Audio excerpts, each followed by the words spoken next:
चलिए तो आज इस वीडियो में हम लोग पढ़ने वाले हैं कैलकुलस के बारे में। कैलकुलस क्या है, कैलकुलस का उपयोग हम लोग कहाँ करते हैं। तो कैलकुलस जो है हमारे इंटरमीडिएट का एक मैथ का एक पार्ट है जो बहुत ही ज़्यादा इम्पोर्टेंट है, जो बायो के लिए भी और मैथ वाले के लिए भी बहुत ही ज़्यादा उपयोगी होता है। मैथ वाले स्टूडेंट के लिए तो है ही, पर बायो वाले के लिए भी ये बहुत ही ज़्यादा उपयोगी है। इसका उपयोग हम लोग मैथ में भी करते हैं, केमिस्ट्री में भी करते हैं और फिजिक्स में भी करते हैं। तो चलिए वीडियो को शुरू करते हैं। शुरू करने से पहले आप हमारे चैनल को अभी तक सब्सक्राइब नहीं किए हैं तो सब्सक्राइब कर लीजिए। तो चलिए शुरू करते हैं। देखिए यहाँ पे कैलकुलस है, तो कैलकुलस को हम लोग हिंदी में कलन शास्त्र कहते हैं। यानी कि ये एक प्रकार का मैथ का शास्त्र हो जाता है। आईएससी में जब आते हैं, जब आप मैथ से या बायो से पढ़ रहे थे, यह एक शास्त्र आपका बन जाता है।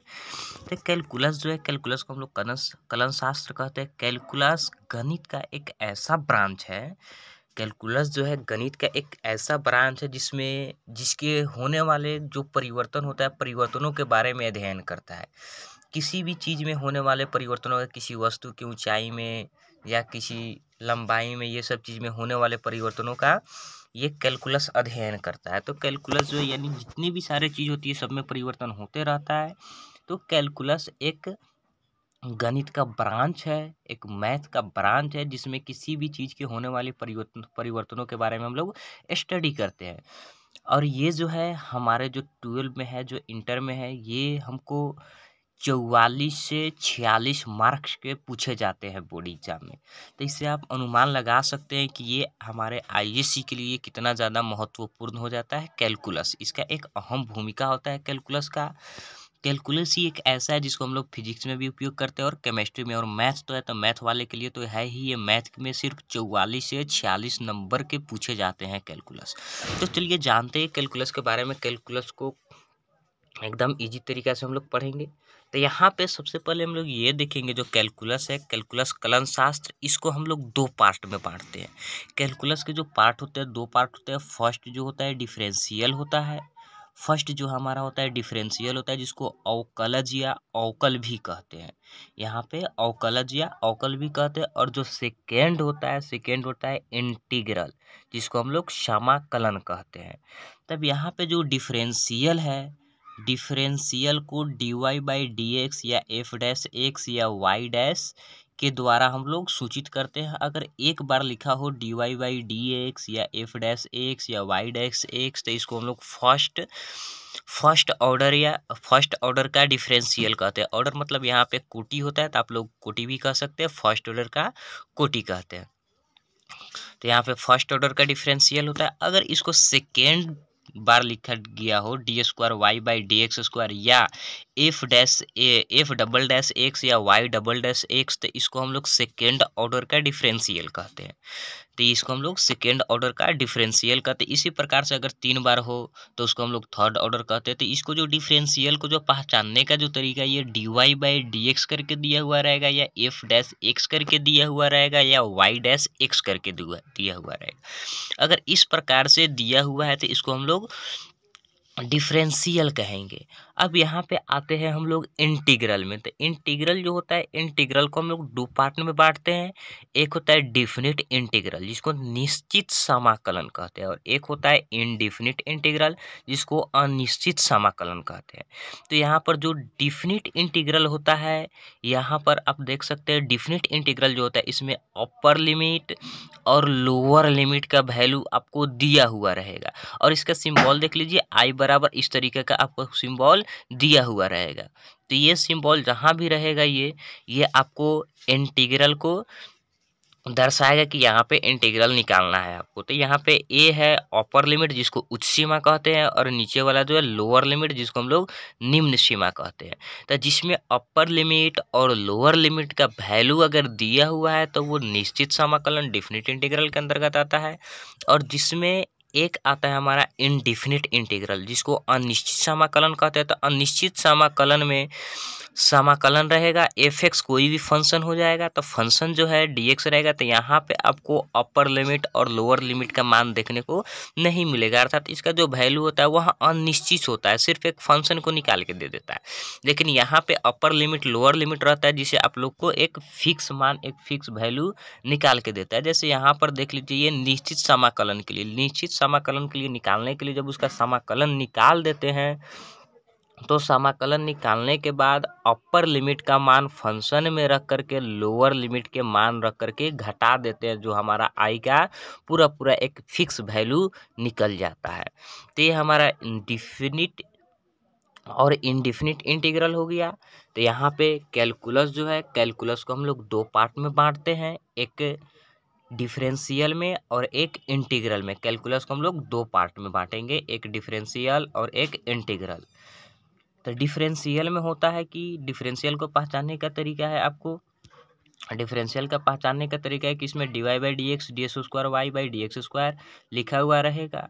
तो ये जो है डिफरेंशियल जो ऑर्डर है, तो ये इंटर तक हमको, अधिकतम सेकेंड ऑर्डर के कोटि तक ही हमको पढ़ना है। और इंटीग्रल जो है, इंटीग्रल का पहचान आप लोग देख लिए, आई बराबर ऐसे समाकलन दिया हुआ रहेगा जिसमें अपर लिमिट लोअर लिमिट हो भी सकता है और अपर लिमिट लोअर लिमिट नहीं भी रहेगा। जिसमें अपर लिमिट और लोअर लिमिट का वैल्यू दिया गया है वह डिफिनिट इंटीग्रल होगा, जिसमें अपर लिमिट लोअर लिमिट का वैल्यू नहीं दिया है वह इनडिफिनिट इंटीग्रल होगा। अब यहाँ पे एक बात है, जैसे यहाँ पे एफ एक्स लिखा हुआ है, तो ये एफ एक्स क्या है?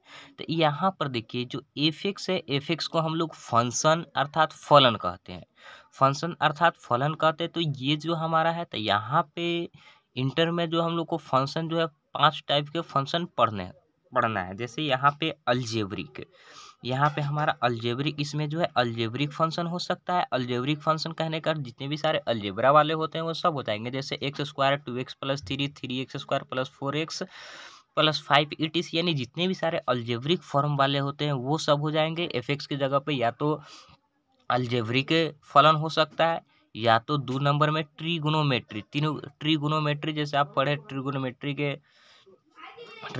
में साइन थीटा हो सकता है, कॉस थीटा हो सकता है, टेन थीटा हो सकता है, कोसेक थीटा हो सकता है, कॉट थीटा हो सकता है, सेक थीटा हो सकता है। इसके 6 फलन होते हैं, 6 हो सकते हैं ट्रिगोनोमेट्री के।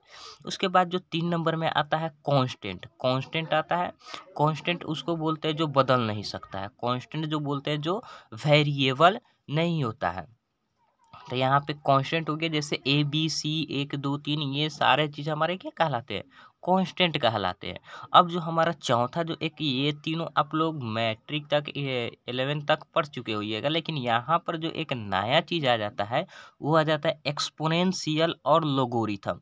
तो यहाँ पे दो फंक्शन जो है आपको एक नया टर्म मिल जाता है, एक एक्सपोनेंशियल फंक्शन और एक लोगोरिथमिक फंक्शन। तो यहाँ पे एक्सपोनेंशियल जो होता है, जो ई के पावर एक्स, ई के पावर 10x इस प्रकार से दिया हुआ रहेगा, तो उसको हम लोग एक्सपोनेंशियल फंक्शन बोलते हैं। और यहाँ पे एक लोगोरिथमिक फंक्शन है, तो लोगोरिथमिक फंक्शन में लॉग लगा करके दिया हुआ रहेगा, जैसे लॉग एक्स हो गया, लॉग 10x हो गया, ETC। इस तरीके से बहुत सारे प्रकार होंगे जिसमें लॉग लगा करके दिया हुआ रहेगा। तो यहाँ पर आपको दो ऐसा फंक्शन है जो एक नया फंक्शन मिल जाता है, एक एक्सपोनेंशियल वाला और एक लोगोरिथम वाला। तब यहाँ पर जो कैलकुलस का ये फर्स्ट पार्ट है और ये सेकेंड पार्ट है, तो सेकेंड पार्ट को पढ़ने से पहले हमको फर्स्ट वाले पार्ट को पढ़ना पड़ेगा। सेकेंड पार्ट को पढ़ने से पहले हम लोग को फर्स्ट वाले पार्ट को पढ़ना पड़ेगा, क्योंकि यहाँ पर जो समाकलन है और यहाँ पे अवकलज है, तो समाकलन को बनाने के लिए अवकलज की आवश्यकता पड़ती है, लेकिन अवकलज को बनाने के लिए समाकलन की आवश्यकता नहीं पड़ती है। तो यहाँ पे हम लोग इंटीग्रल पढ़ने से पहले हम लोग डिफरेंशिएशन को पढ़ेंगे, डिफरेंशिएशन को इजी तरीके से टाइप 1 टाइप 2 करके पढ़ेंगे, एकदम शुरू से चलेंगे हम लोग। तो यहाँ पे जो डिफरेंशियल है, डिफरेंशियल किसी भी फंक्शन का सिर्फ सरफेस का वैल्यू देता है, सरफेस के ऊपर कितना कितना उसमें परिवर्तन हो रहा है। तो यहाँ पे जो डिफरेंशियल है वो किसी भी फंक्शन का सिर्फ सरफेस का वैल्यू निकालेगा, जबकि इंटीग्रल है किसी भी फलन का ऊपर से लेकर के नीचे तक टोटल वैल्यू निकालता है। जैसे यहाँ पे इसका सिंबल से ही आप लोगों को पता चलता है कि ये ऊपर से लेकर के पूरा नीचे तक का वैल्यू निकाल करके देगा। और इसमें जो है डिफरेंशियल, ये किसी भी फंक्शन का, किसी भी फलन का सिर्फ सतह का वैल्यू, फिर सिर्फ सरफेस का वैल्यू देता है। तो यहाँ पे अगर हम टोटल वैल्यू निकालना चाहते हैं तो उसमें सरफेस का तो वैल्यू, सरफेस का तो उपयोग होना ही है। तो यहाँ पे जो डिफरेंशियल वो सरफेस का भी मान निकाल करके देता है। तो इंटीग्रल बनाने के लिए हमको अवकलज बनाने आना चाहिए। जब तक ले हमको अवकलज बनाने नहीं आएगा तब तक ले इंटीग्रल समाकलन हम लोग नहीं बना सकते हैं। तो चलिए पढ़ते हैं सबसे पहले डिफरेंशिएशन को। डिफरेंशिएशन हम लोग आगे देखते हैं डिफरेंशियल को हम लोग कैसे पढ़ेंगे। तो यहाँ पे डिफरेंशियल जो है, डिफरेंशियल को पढ़ने से पहले, किसी भी चीज़ को पढ़ने से पहले सबसे पहले हम लोग उसका फॉर्मूला देखेंगे कि इसमें कौन कौन से फॉर्मूला है, उसको हम लोग उपयोग करेंगे उसके बाद। तो चलिए देखते हैं सबसे पहले यहाँ पे डिफरेंशियल बनाने के लिए कौन कौन से फॉर्मूले का उपयोग करेंगे। तो यहाँ पर जो डिफरेंशिएशन का जो फॉर्मूला है, तो इसको हम लोग फॉर्मूला ऑफ डिफरेंशिएशन अवकलज का सूत्र या dy/dx का सूत्र भी हम लोग कह सकते हैं। अवकलज का सूत्र या dy/dx का सूत्र। तो यहाँ पर जो फर्स्ट सूत्र है हमारा वह है dx के पावर n बाई dx बराबर nx के पावर n-1।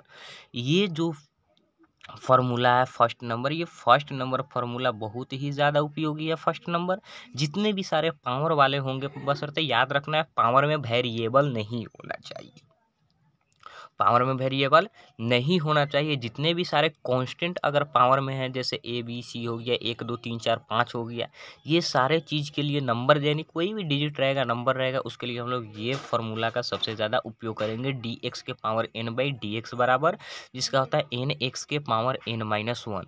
एक तो हम लोग ऐसे बोल सकते हैं या ऐसे भी बोल सकते हैं, एक्स के पावर n का डी कितना होता है। तो एक्स के पावर n का डी एन एक्स के पावर n-1। डी का मतलब होता है डिफरेंशियल कोएफिशिएंट, जिसको हम लोग अवकलज गुणांक कहते हैं। ये सब आगे हम लिख देंगे।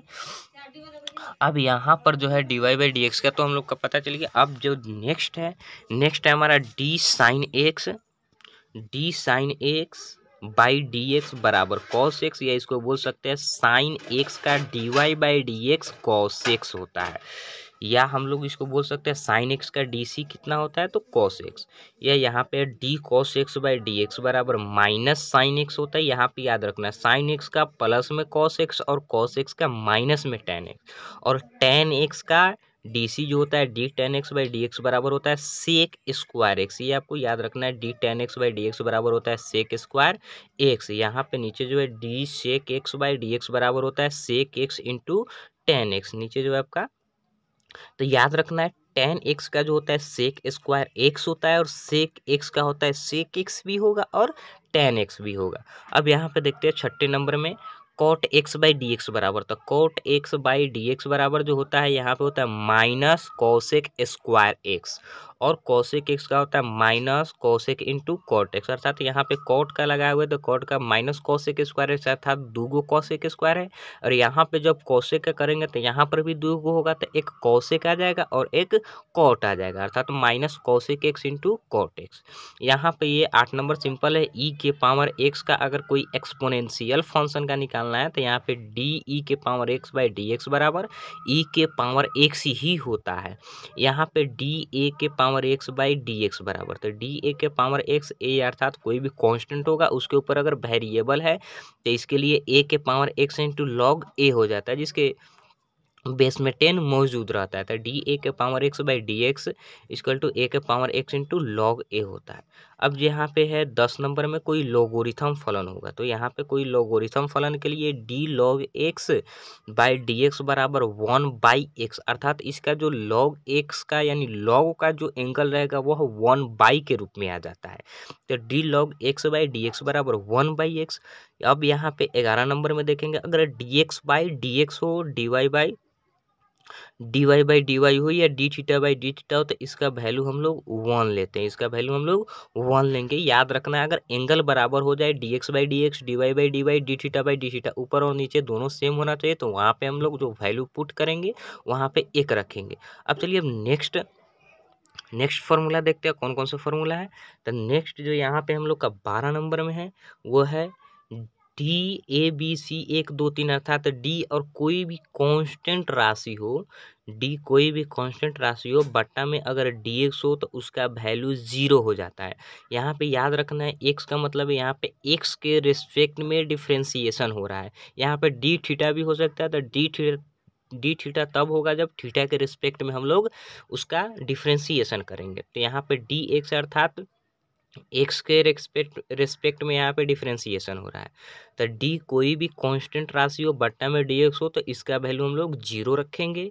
यहाँ पे यू इंटू भी अर्थात कोई फंक्शन दो गो है जो गुना के रूप में मल्टीप्लाई के रूप में, तो उसका d Y by D x निकालने के लिए u into D we by D x अर्थात यू जो फर्स्ट है और ये सेकेंड है, तो फर्स्ट वाले जो यू है इसको बाहर रखेंगे एक को, और भी जो है भी का डी सी तोड़ेंगे, फिर प्लस अब भी का यहाँ पे डीसी तोड़ दिए तो तब भी बाहर रहेगा और यू को डीसी तोड़ेंगे। तो इस तरीके से एक को बाहर रखेंगे तो दूसरे को तोड़ेंगे, प्लस फिर जो दूसरा को तोड़ लिए उसको बाहर रखेंगे और पहला को डीसी तोड़ेंगे। फिर यहाँ पे यू भी डब्ल्यू तीन को अगर तीन को गुणा के रूप में है तो इसको हम लोग कैसे निकालेंगे d Y by D x. तो दो गो के बाहर रखेंगे, यू भी को बाहर रखें तो डब्लू का डीसी तोड़े, फिर प्लस अब डब्लू का डीसी तोड़ लिए तो भी को तोड़ेंगे तो यू और डब्लू बाहर रहेगा, तो यू डब्लू बाहर है d we by D x plus अब यहाँ पे यू भी का भी तोड़ लिया है, डब्लू का भी तोड़ लिया, अब यू को तोड़ेंगे तो भी डब्लू बाहर रखेंगे और यू का डीसी तोड़ेंगे तो भी W into D U by D X हो गया। तो ये हमारा यू भी डब्लू अगर कोई फंक्शन है जो तीन को फंक्शन गुना के रूप में है तो इसको हम लोग यू भी डब्लू मान करके इस प्रकार से उसका डीसी हम लोग तोड़ सकते हैं, डी बाई डी एक्स निकाल सकते हैं। अब जो 15 नंबर में है यू बाई भी के रूप में अर्थात कोई ऐसा फंक्शन है जो यू बाई भी के रूप में रहता हो, भागा के रूप में रहता हो, डिवाइड के रूप में रहता हो, तो इसका d Y by D x निकालने के लिए याद रखना इसमें सबसे पहले बाहर जो रखते हैं नीचे वाले को बाहर रखते हैं, नीचे वाले को हम लोग बाहर रखेंगे तो भी बाहर रहेगा, D U by D x रहेगा, यू बाहर रहेगा और D U by D X minus you. अब फिर यहाँ पे u का तोड़ लिए तब माइनस इसमें देंगे, याद रखना है आप यहाँ पे हम लोग माइनस देंगे तो यहाँ पे हो जाएगा u और d we by D x. अब इस यहाँ पे एक चीज़ याद रखना है सबके बट्टा में जो होता है यहाँ पे सबके बट्टा में भी स्क्वायर हो जाएगा, तो u D we by D X minus भी D U by D X minus U into D we by D X बट्टा सबके बट्टा में भी स्क्वायर। तो फाइनली यहाँ पे जो हम लोग का 15 को फार्मूला है, तो यहाँ पे 15 को फार्मूला को आप लोग को याद रखना है, यही 15 को फार्मूला को हम लोग उपयोग करेंगे डीसी बनाते समय। यहाँ पे जो हो गया 1 से लेकर के 11 तक है, फिर यहाँ पर जो है हमारा 12 से लेकर के 15 तक, तो यहाँ पे हम लोग टोटल 15 फार्मूला का उपयोग करेंगे। सबसे पहले इसमें जो सबसे ज़्यादा इम्पोर्टेंट फार्मूला है वो इसमें का 1 नंबर फार्मूला है, इसमें का जो है हम लोग का 1 नंबर फार्मूला है, तो 1 नंबर फार्मूला का हम लोग उपयोग ज़्यादा करेंगे। 1 नंबर जो फार्मूला इसका उपयोग हम लोग ज़्यादा करेंगे, तो इसे आप लोग याद कर लीजिएगा डी एक्स के power n by D x के लिए, तो इसका हम लोग लिखेंगे एन एक्स के पावर एन माइनस 1। तो यहाँ पे इस चीज़ को याद रखना है, फर्स्ट सबसे ज़्यादा हम लोग डी एक्स के power n by D x वाला इसी से हम लोग स्टार्ट करेंगे, उसके बाद धीरे धीरे आगे की ओर बढ़ेंगे। तो चलिए आज के लिए इस वीडियो में इतना ही, आई होप कि आप समझ गए होंगे। तो अगर आपको समझ में आया तो आप वीडियो को लाइक कीजिए, कमेंट कीजिए, सब्सक्राइब कीजिए और अपने दोस्तों के पास भी शेयर करिए ताकि वो भी समझ जाए। तो मिलते हैं फिर से अगले वीडियो में कैलकुलस के टाइप 1 के साथ।